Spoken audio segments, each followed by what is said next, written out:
Hello, salutations. I don't know any other languages. So, hi, and welcome to my channel. My name is Jasmine Naturally, and thank you for showing up and tuning into this episode for today. Today's, which you've already read by the title, or you want to click it, is the 4 signs of natural, healthy hair. I know we all want to progress in our hair journey, and we don't know where to start if we don't know what we may be doing wrong. So let's get into it. Number 1, or the first one, would be elasticity. You want to know if you have good elasticity in your hair. I don't know why I feel like that's a hard word to say. But elasticity is like the spring, the bounce in your hair. You know, the more bounce to the ounce. The way to determine if you have good elasticity is to take a strand of your hair like this and just pull it. And if you let go and it goes back into place, that means you have good elasticity. That's also called the elasticity test, and you just performed it. How easy was that? You got an A on this test. Correct. You're amazing. So, if you do perform your elasticity test and your hair does not bounce back, is that the end all be all? Do you have to shave it all? Do you have to, be Amber Rose now? No. Amber Rose chose and made her choice. You do not have to follow suit. How do you cure the lack in elasticity in your hair? You would want to start a regimen of deep conditioning. You want to find products that are good for your hair. Some people's hair can hold heavier products and some need lightweight products, so that's why I say find one that works for your hair.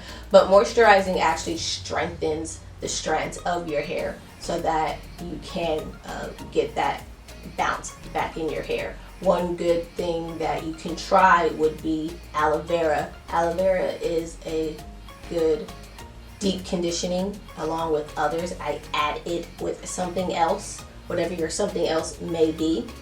And there are others, but that's just my preference. As a natural plant, I actually will go purchase one from the store rather than buying a product with the ingredient of aloe vera. So after deep conditioning, it is advised by me anyway, is to add a sealant to help lock in the moisture, which is an oil. There's almond oil, there's mint oil, rosemary oils, whichever one you prefer. Side note, oils do not fix the problem. That can actually cause damage if they're not used correctly. Oils are to help seal in moisture. So if your hair is dry and then you put a oil on top of it, all you're doing is locking in moisture and you're causing more harm than good, and you are now helping your breakage, your damage, versus reversing it. So find a good deep condition that works for you. I would start once a week depending on how damaged your hair is, and afterwards find a spray bottle, add a little bit of water and the oil you choose, olive oil, spray it, mix it in, and zhuzh it around and help lock in that moisture. That would be my tip to you, my suggestion. Number 2 would be hydration. How do you know if your hair is good and hydrated? Perfect example is for the sisters who like to wear their natural hair out like this. We don't like our shrinkage, but shrinkage is actually good. Shrinkage is showing that your hair is moisturized, it's very hydrated. If it does not shrink up and it still has its little dangly bits, then that means your hair isn't as moisturized as it could be, and that still can lead to breakage. So enjoy your mane, enjoy every facet from wet to dry. And when you don't like your shrinkage, that's what a pick is for. Just pick that beautiful mane out and be the lightness that you are. Let me stop. But enjoy every stage of your hair, from the big chop to shoulder length to waist to tailbone, wherever it is your goal. Enjoy the process. Take your time. So now that we understand that our shrinkage is good for us, we also want to be aware of that over moisturizing your hair can also be damaging. See, like this, my hair is betraying me. It keeps poking me in the eye, and it really hurts. But okay, so again, back to me getting out of my head and talking with you guys, that over moisturizing your hair can cause damage. It's called water damage, or the technical term is, give me a second because I really have to say it slow, hydro fatigue. I mean, that's not really something slow, but I talk way too fast and I'm told I need to slow down. So, hydro fatigue, aka water damage. So this is when you are constantly wetting your hair. So the constantly of your cuticles swelling up, and then what's the word I'm looking for? Grrr. Expanding, whichever way you want to say it, but just that process, it makes parts in your hair weak. So if you were to, like, even a slinky, if you were to constantly keep pulling the slinky, eventually it's not going to go back to its natural state of being compact. It's going to start being drippy, and then it loses its elasticity. And that's the same thing with your moisture. Too much moisture, it makes it weak and it'll start to break off, and that's not what we're looking for. So it is good to take a spray bottle and spray your hair occasionally, but you don't have to drench your hair every day in water and or quote unquote moisturizing products.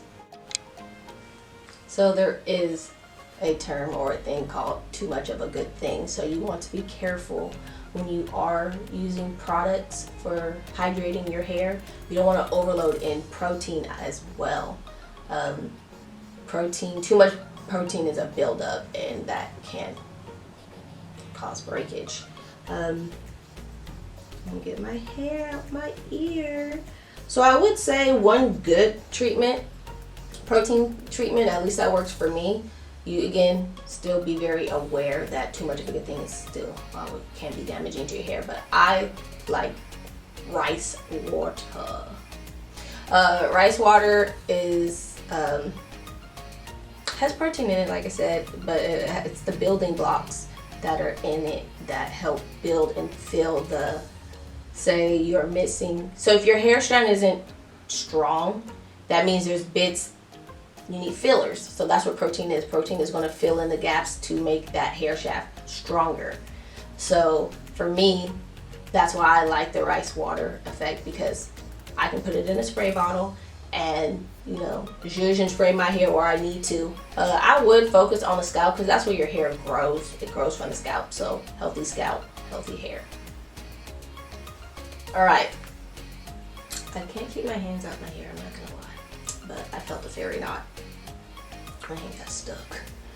But I would now say number 3 would be natural shine of your hair. That's not really something super in depth, but look at the condition of your hair when you get out the shower after you've washed it.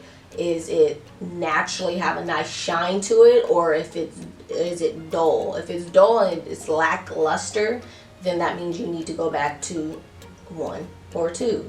Is it that you, well, I wouldn't even say number 1, it would be number 2, hydration. You need to hydrate, which is probably drinking water if you're not drinking enough water, because everything goes back to the inside. Anything inside pushes to the outside.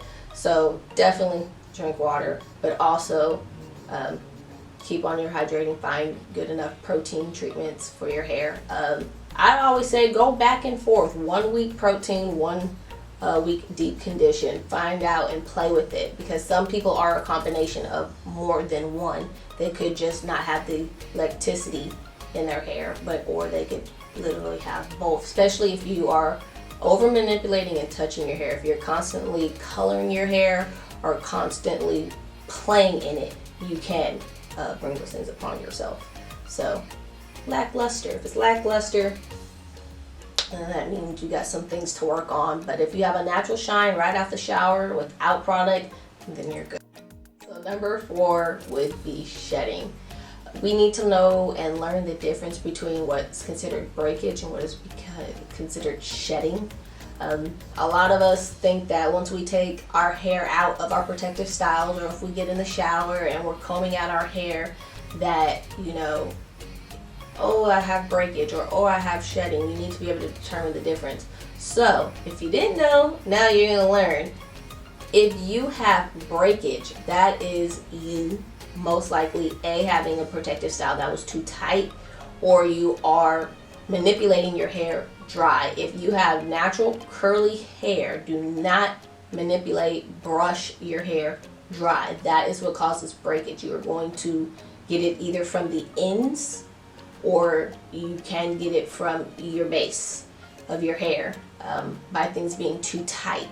You want to be careful when manipulating your hair, especially if you are going to do it dry for whatever the reason is. Whatever the reason you may need to touch your hair, just do your best to find even a spritz. A little bit of moisture, a little bit of water will go a long way without you having to touch your hair dry, because you are purposely, unfortunately, damaging your hair. Shedding. Everyone sheds. Your hair is supposed to shed at least 50 to 100 strands a day. So shedding, to tell the difference, again, gotta make sure I said it.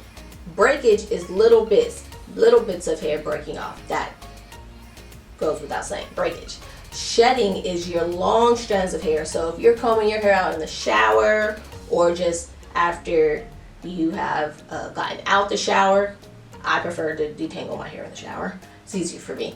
But if you are, in general, combing out your hair and you're seeing these long strands, that is just shedding, and that is okay. Your hair is going to shed. It's supposed to shed. It's pushing the dead follicles, no longer needed strands of hair out of the way. So that's the difference between breakage and shedding. I guess would be the length. Breakage, little bits. Shedding, long strands. So there you have it. Just a quick recap. We want to check our elasticity in our hair. Don't forget to practice your elasticity test. Don't forget hydrating your hair, making sure that it is moisturized, that you have the proteins that you need to keep your hair moisturized and not to over moisturize it. I would suggest product every other day, every 2 to 3 days. Just it depends on the style your hair is in at the moment. And also shine. Do you have a natural shine in your hair without product? Is it dull? And your shedding. Your shedding determines or lets you know if you know the difference between your shedding and breakage. And again, love your shrinkage. Shrinkage means your hair is well hydrated. If you have any other questions, you can always ask me in the comments below. I appreciate your time. And don't forget to like, subscribe, push that notification bell so that you can always know when I'm uploading. Also, don't forget to join in the comment section, ask questions, get to know your fellow YouTubers, and help one another out in the comments. Sharing is caring, of course, so be my care bear and share this video, and enjoy the rest of your day. Bye.